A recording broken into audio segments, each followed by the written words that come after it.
What's up, everyone, and welcome back, or welcome. This is your first visit. My name is Matt. On this channel, I review brand new vehicles such as this one. This is 2026 Hyundai Santa Cruz XRT, more the off-road oriented model.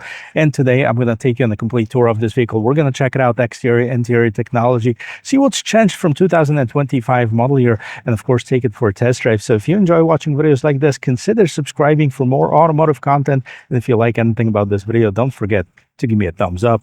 Now, let's get back to this.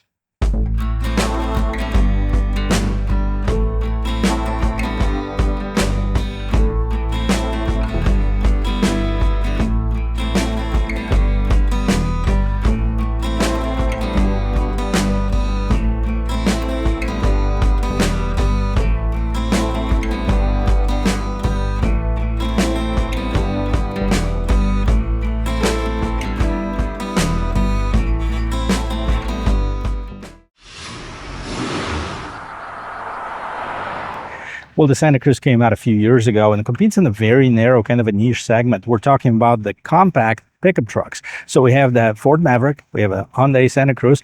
Now, I'd probably throw in the Honda Ridgeline into that mix just because it's also a unibody construction as far as the build of it. And it's slightly bigger and it is at the top of the range as far as the price wise, but has some nice features that neither the Maverick or the Santa Cruz have. So depending on what you want, if you're looking for a pickup truck but don't need the size, and the bad size in this one, the payload capacity is enough for you, then definitely look no further but the Hyundai Santa Cruz, because this is a pretty cool offering in it. Let's start with the exterior. And if that looks familiar, it's that because it looks very similar to the Hyundai Tucson. So we have these LED daytime running lamps that are incorporated in the grille. Kind of hard to see on this particular model, but this is it. These are the lights that light up, but we also have the regular headlamps. They're all LEDs as well. And on this XRT trim, we have this matte black grille with the Hyundai in the matte black, the logo, and we also have the front-facing camera. Now, the recovery hooks are painted in this bright orange. And I kind of wish that we had some skid plate, but instead of that, we have this black chrome trim piece at the bottom, not really protecting anything, just looking pretty. Now, let's see what powers up this 26 Santa Cruz. And here, Hyundai gives you a choice of two 2.5-liter engines. The base models have the 2.5-liter naturally aspirated engine with about 191 horsepower. But if you want to step up to the XRT or Limited, you'll get this, which is a 2.5 turbocharged engine with 281 horsepower and 311 pound-feet of torque. Now, big change for 2026 model year that Hyundai got rid of the dual clutch transmission on the turbocharged engine. They never had it on the regular and the naturally aspirated, but the turbocharged engine used to have the dual clutch automatic transmission. A lot of people were complaining about it, especially at low speeds. It wasn't performing as well as they would like to. So Hyundai listened, and now we have the regular torque converter 8-speed automatic transmission. Let's take a look at what else is going on. We have the hood strut, we have some sound insulation. Definitely will check out the ride quality and the quietness of the cabin at the end of this video. Of course, before we start driving, let's take a look around this vehicle, talk about some dimensions. 195 is the total length of this vehicle, 118 is the wheelbase, 66 is the height, and 75 is the width of it. Now, this particular one, the XRT trim, sits on exclusive to the XRT trim. The rims, they're 18 inches, the tire size 245 by 60, Continental terrain contact, all-terrain tires. That's what we have. Now, all of the Santa Cruzes are going to have this cladding.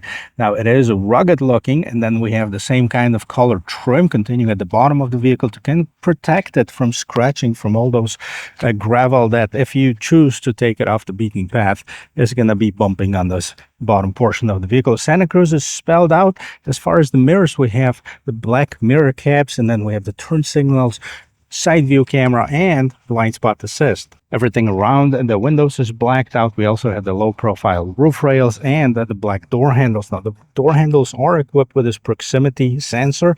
So if you want to lock or unlock this vehicle, stick the hand inside of it or touch the hand on the outside to lock it. Now, 4 doors, of course, and then we have this short bed, and here the gas tank is on the driver's side. Let's take a walk around before we open the gate, see what's going on here. I like this large wraparound lights, looking really sharp. We have Hyundai spelled out, and there's a black chrome trim piece. We have a rear view camera here, and we have the Santa Cruz spelled out. That's optional lettering on here. XRT, that's the trim. H-Track 2.5 turbocharged, that's the type of the engine. We have the more of this black chrome trim piece. Now I kind of wanted it to be more rugged than it is. We have some steps to help you reach inside of the bed, reverse lights at the bottom as well. And yes, if you were asking if you can tow something with it, the stronger engine, which is this one, can tow up to 5,000 pounds. If you go with the base one, 3,500 pounds is the towing capacity. Let's open up this bed and see what's going on. This is not a power gate, however, it's kind of a soft open gate.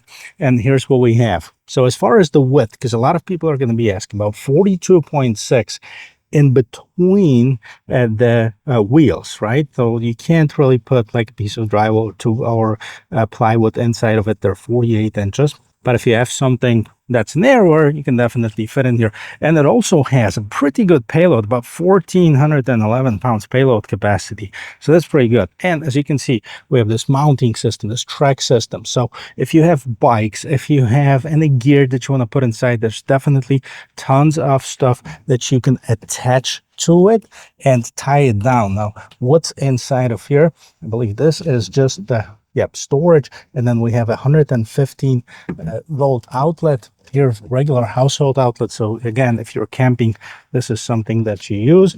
Let's see what's on the other side. On the other side, we have storage. It's basically some illumination inside of this bed as well. And here's the cool part.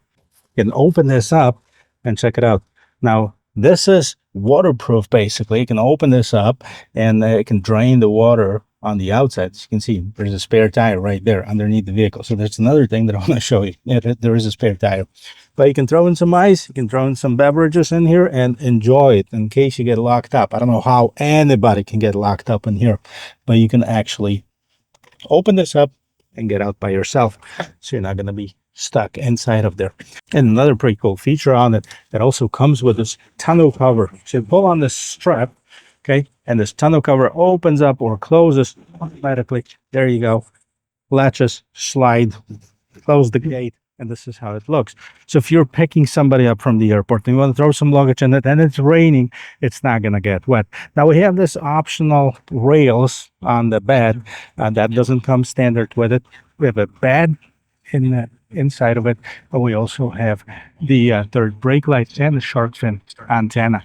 Well, if you're wondering what the gas mileage is, it's 20. That's the combined number. 18 in the city, 25 on the expressway. 2026 Santa Cruz XRT all-wheel drive, final assembly point in Montgomery, Alabama. Now we're going to check it out, starting with the rear doors. Starting with this rear door panel, guys, we have some hard plastic over here. It's some fabric down at the bottom. This is nice and soft. We also have this shiny black trim around the cup holders and the window control and the speaker at the bottom. Moving inside the interior, here are the seats. This is the H-Tex material, which is the Hyundai man-made leather. They look fairly durable, right? What's missing is the cup holders and the armrest right here. It was available in the previous model years, but now if you want one, you have to go with the highest trim level, limited. Not sure why Hyundai did that, but they did. All right, so we have more storage in the seat back pockets, your own vents in the back, and the USB Type-C ports. And if you needed more room, you can fold up this seat, and there you go. You have more storage underneath both of the seats. They're 60-40 split. All right. I don't see much room in here, but let me jump inside, see if I can fit inside. So I made some minimum adjustments to this front seat so I can still be comfortable. Let's check this out. All right. And this is something that you'll experience in pretty much every compact or even a mid-size pickup truck, because that's just about the same room as you'll have in the Tacoma and a Ranger or a Maverick. I think the Honda Ridgeline is the only one that has a little bit more room right here in the back seats. Now, I'm 6 feet tall. As you can see, my knees are touching the front seat. That's if somebody the same height was driving the vehicle, because this seat is adjusted to my regular driving position. Plenty of shoulder room and no shortage of headroom, that's for sure. Okay, of course, before we get inside, let's listen to the sound of the closing door. pretty good, nice and solid. Here's what's going on the interior. So this front door panel, definitely an improvement over the rear ones because we have more soft touch materials. We have window mirror lock controls, more storage at the bottom, and the speaker. Now only the driver's seat has power adjustment. So you have the power adjustment and manual adjustment for the passenger seat.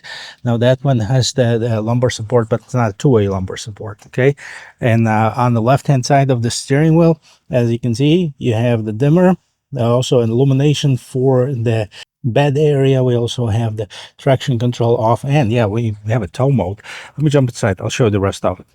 All right, we're gonna check out the sound of the closing door from the inside here.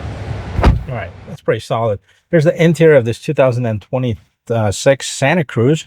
Let's check this out. Let's see what's going on. The dashboard, nice and soft touch material. We also have this shelf right here, kind of a rubber line. So if you put something on it, it's not going to roll. We also have this polished aluminum trim around the vents, connecting it all together. Really good looking one. No head-up display on this one. We have two large screens though.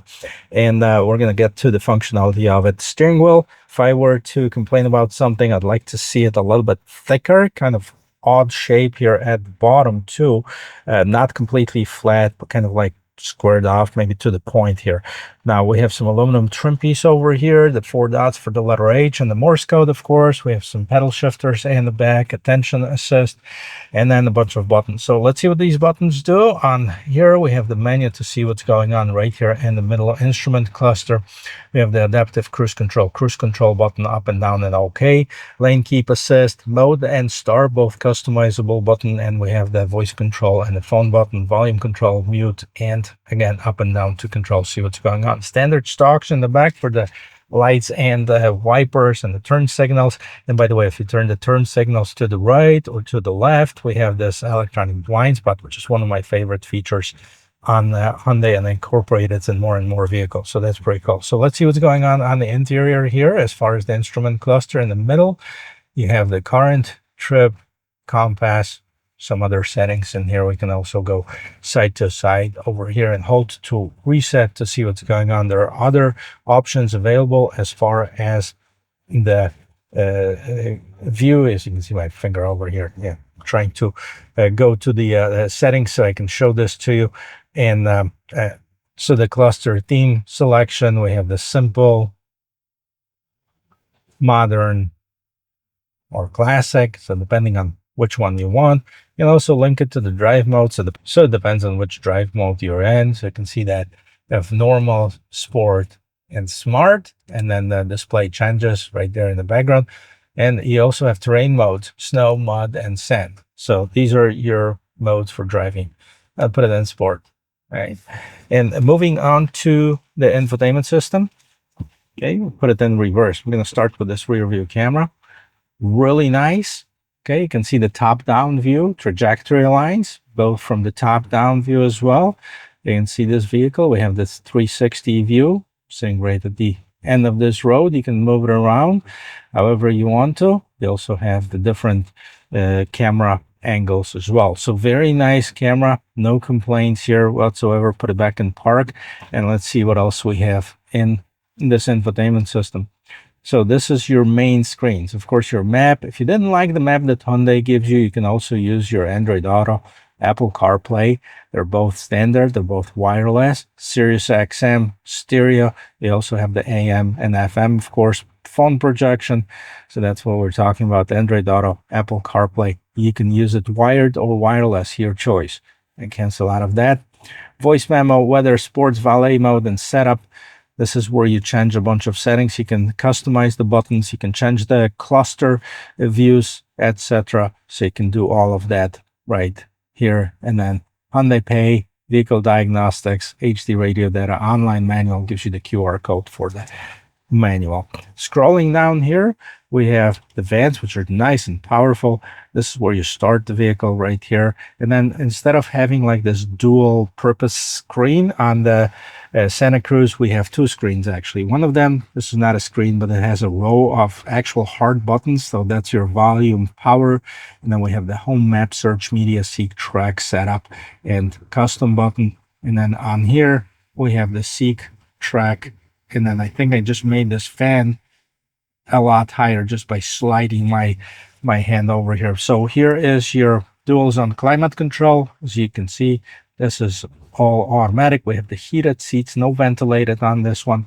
And then down here at the bottom, you have your charging station, basically, or data station. So we have two USB Type-C ports. One of them is for charging, one of them is for data. You can switch that up however you want to. This one is for charging only, and the wireless charging pad in here.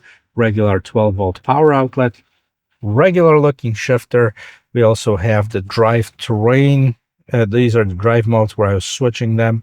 Auto hold for the brakes. This is where you start your parking camera. And this is the brake assist, hill brake assist, and the electronic parking brake. Open this up for a little bit more storage down at the bottom, and moving up on top. Regular mirror, nothing too crazy about it. We have the LED lights, no sunroof on this one. Let's see if we have illuminated mirror. So yes, the mirrors here, illumination up on top. Yep, checks up a lot of boxes. Let's talk about pricing and see how it drives. And before we start driving, let's take a quick peek on Hyundai's website and let's see what we have available as far as the different trim levels, because that's quite a bit spread as far as the pricing and the option packages. So the base trim level for the Santa Cruz is the SE, and that starts just under $30,000. Of course, if you add the destination, it's going to go over that. $29,500 is the starting MSRP. SEL $31,150, SEL Activity $34,200. We're going to stop right there because these three come standard with the less powerful naturally aspirated 2.5 liter engine with 191 horsepower. And mind you, this is 90 horsepower less than this 281 horsepower turbocharged engine. But there's a huge jump from 34.2 to 41.1 to get to the XRT. That's about $7,000 difference. Now, keep in mind that part of that is the standard all-wheel drive that comes on the XRT. All of these are standard to the front-wheel drive. And then the top-of-the-line trim is at $43,450. Here's the pricing. Let me know what you think about the pricing of it. There are few competitors in the segment. We're going to talk about them while driving.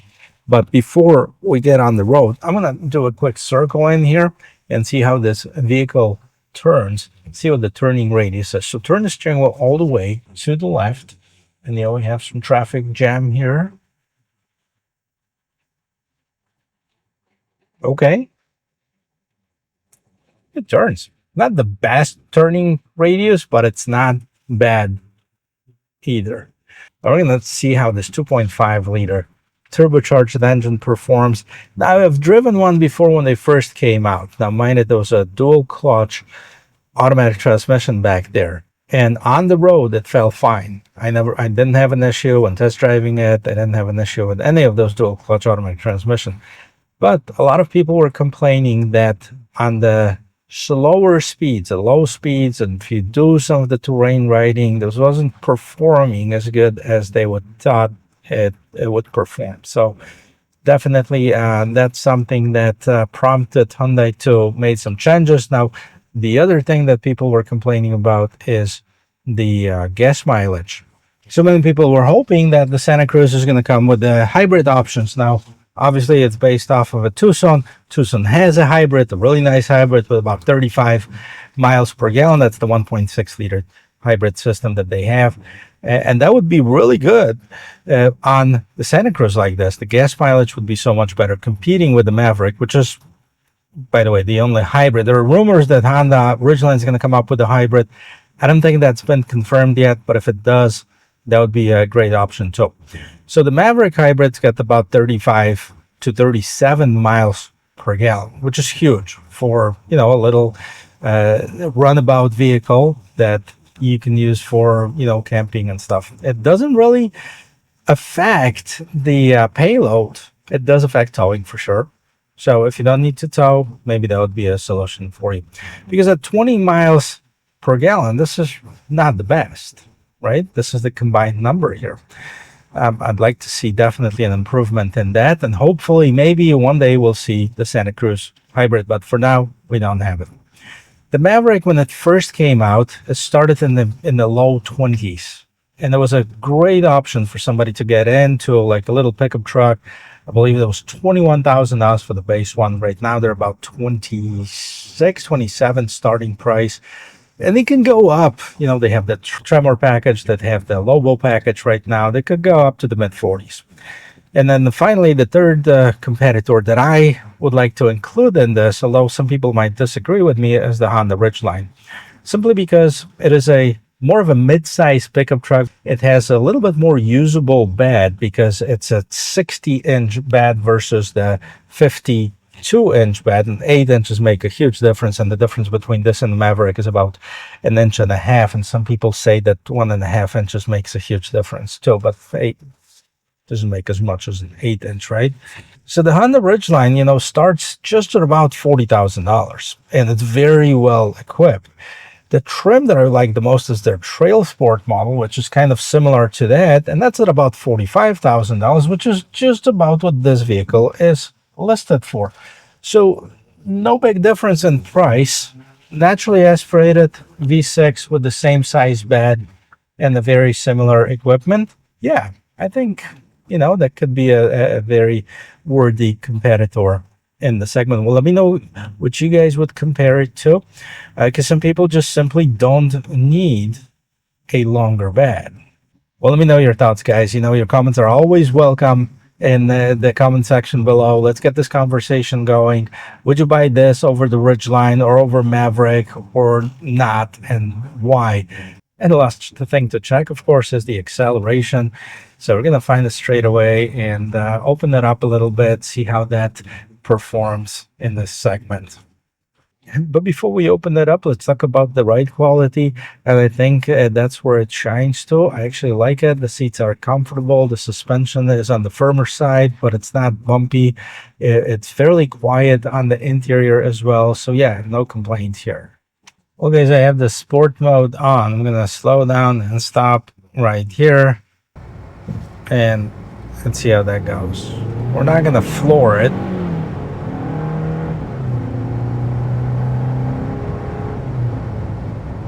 Get it up to about 50. Not bad. I gotta tell you, I hate to say it, but I missed the dual clutch, especially during the acceleration. This was not bad, but I prefer the dual clutch acceleration better. Now, a lot of you would disagree with me, especially if you do a lot of low-speed driving, and that's where that 8-speed automatic that should shine, and hopefully it will. But overall, it's not a bad vehicle. I guess I'm back at the dealership here, so I had slight camera malfunction, so that's why the sudden cut, the GoPro overheated, so thank you for that, GoPro. And but I'm back here, and thank you very much for watching. I hope this video is helpful. I hope you learned something about this brand new 2026 Hyundai Santa Cruz. And if you did, don't forget to give me a like, subscribe to the channel for more automotive content, and I can't wait to see you in my next video. Cheers.